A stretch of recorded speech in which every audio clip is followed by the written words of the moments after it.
Bismillahirrahmanirrahim. Assalamualaikum warahmatullahi wabarakatuh. Waalaikumsalam warahmatullahi wabarakatuh. Sehat, Pak Ustadz Arifin? Alhamdulillah sehat, Ustaz. Ya, berkaitan dengan bulan Muharram nih Ustadz nih, kan banyak rumor,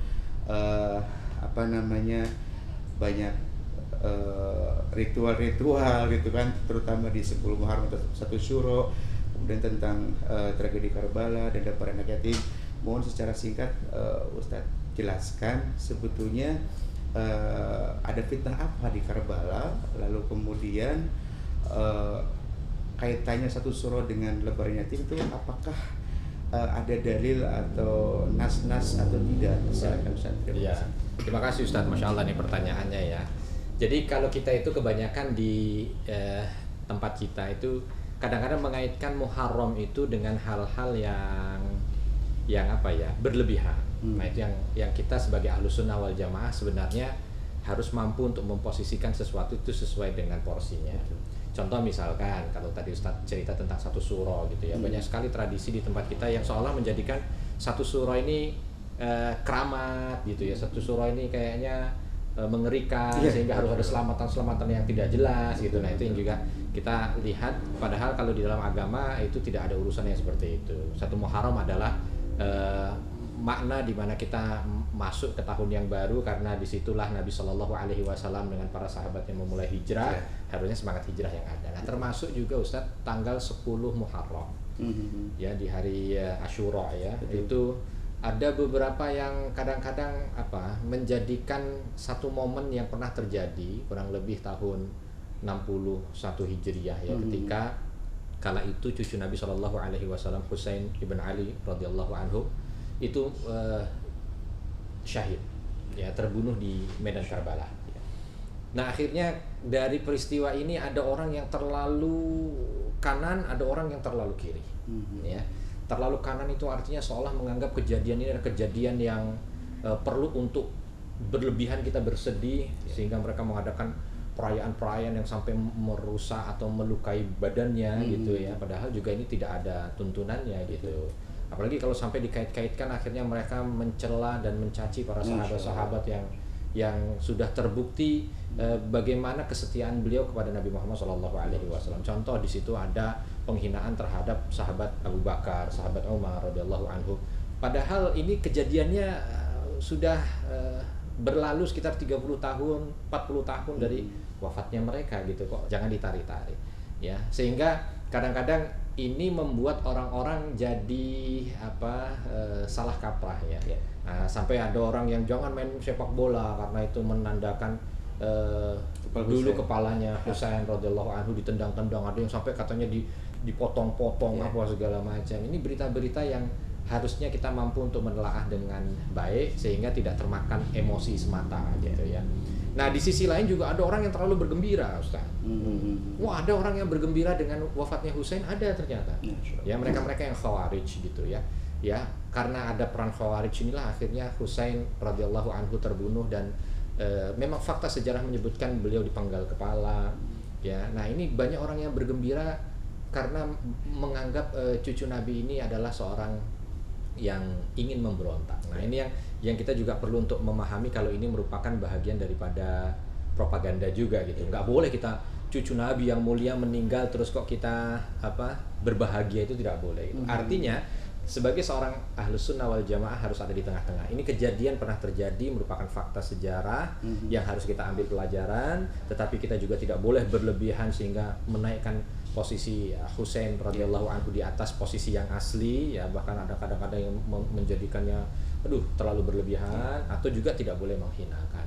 Dan ini juga tidak ada perayaan-perayaan khusus. Jadi jangan terlalu bersedih di hari itu dengan kesedihan yang di luar batas ya. Juga jangan terlalu bergembira, karena di samping yang sedih ada yang bergembira, Ustaz.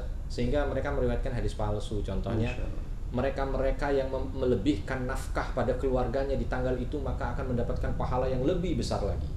Mereka yang bergembira di hari itu, mereka nggak ada urusannya itu dengan ini gitu. Jadi kita harus lebih paham lagi untuk bisa menelaah apa yang kita kerjakan itu betul tadi Ustaz sampaikan, kita lihat ada dalil atau tidak. Nah termasuk berkaitan dengan masalah lebaran yatim sih, sampai dengan detik ini juga saya tidak tahu itu kira-kira asal muasalnya dari mana dan kenapa tanggal 10 Muharram itu menjadi bahagian daripada Lebaran yang dikhususkan untuk anak yatim. Ya. Nah, saya sih tidak melihat berbuat baik kepada anak yatim itu sebuah keburukan, tidak, pasti baik, namanya kita mau menyantuni dan lain sebagainya. Tapi ya kita jangan terjebak juga pada satu momen yang kalau seandainya momen itu tidak ada dalil dan dasar, akan lebih baik kalau kita berbuat baik kepada anak yatim itu setiap saat. Ya. Nah, Apalagi mereka harus dikasih nafkah ya, betul, bukan setahun sekali. Bukan setahun sekali. Jadi mereka bisa kita bahagiakan setiap saat. Seperti yang dilakukan oleh para sahabat ketika beliau berada di Madinah itu, ketika makan mereka undang anak yatim, ketika mereka bergembira bersama dengan anak yatim, ya seolah ya itu yang memang ada tuntunan dan dalilnya. Nah itu kan yang kalau bisa diasuh tinggal bareng satu rumah. Nah itu dia, betul. Nah kalau itu malah justru yang dicontohkan ya dari Nabi SAW dan para sahabat, bagaimana di rumah mereka itu ada anak-anak yatim yang mereka asuh dan mereka bantu. Jadi orang tua mereka yang telah syahid ya. Iya, dari mereka orang tuanya yang syahid, dia belum sampai pada usia balik, harus diberikan apa? Karena yatim kan ada usia batasan, Ustaz ya. Kalau udah usia 40 tahun belum nggak yatim lagi ya. Nah, ini pertanyaan menarik mungkin hanya ada di Indonesia. Iya. Kalau Nabi kan hanya menyebutkan yatim. Iya, Jadi kan iya. Allah pun yatim dalam sebuah firman-Nya. Nah, apa namanya? Kalau di Indonesia itu ada seolah ada pembagian yatim yang nggak punya bapak, piatu nggak punya ibu, yatim piatu nggak punya bapak ibu, itu bagaimana Ustaz? Ya jadi kalau kita lihat dari istilah, memang Allah Subhanahu Wa Taala dan Nabi Shallallahu Alaihi Wasallam itu biasanya yang disampaikan yatim ya. Ketika nggak ada ayah. Iya, wa'atul yatama amwalam. Itu kalimatnya adalah yatama gitu. Nah, tidak ada kalimat piatu karena memang ini bahasa Indonesia. Nah, jadi kenapa kok dititik beratkan yatim? Yatim itu adalah orang yang bapaknya meninggal. Ya. Kenapa bapaknya meninggal? Karena bapak ini tulang punggung. Betul. Nah, jadi kalau bapak meninggal, otomatis akan berat bagi sang anak untuk bisa mencukupi kebutuhannya. Penanggung ekonomi. Ya? Penanggung ekonomi gitu. Nah, kalau ibu karena bukan nggak berat ditinggal ibu, tapi kalau ditinggal ibu, bapak masih bisa memberikan support ekonomi, akan lebih ringan. Bukan tidak berat, tapi akan lebih ringan. Nah, maka dalam syariat yatim lebih dikedepankan. Nah, satu bisa maaf, saya potong. Ya. Saya ingat sebuah hadis. Ana wa kafilul yatim fil jannati hakada. Itu termasuk yang piatu bukan? Nah, itu masuk yang piatu atau bukan gitu ya? Kalau kita ambil kalimatnya, maka secara syar'i ya hanya yatim. Oh. Secara syar'i ya.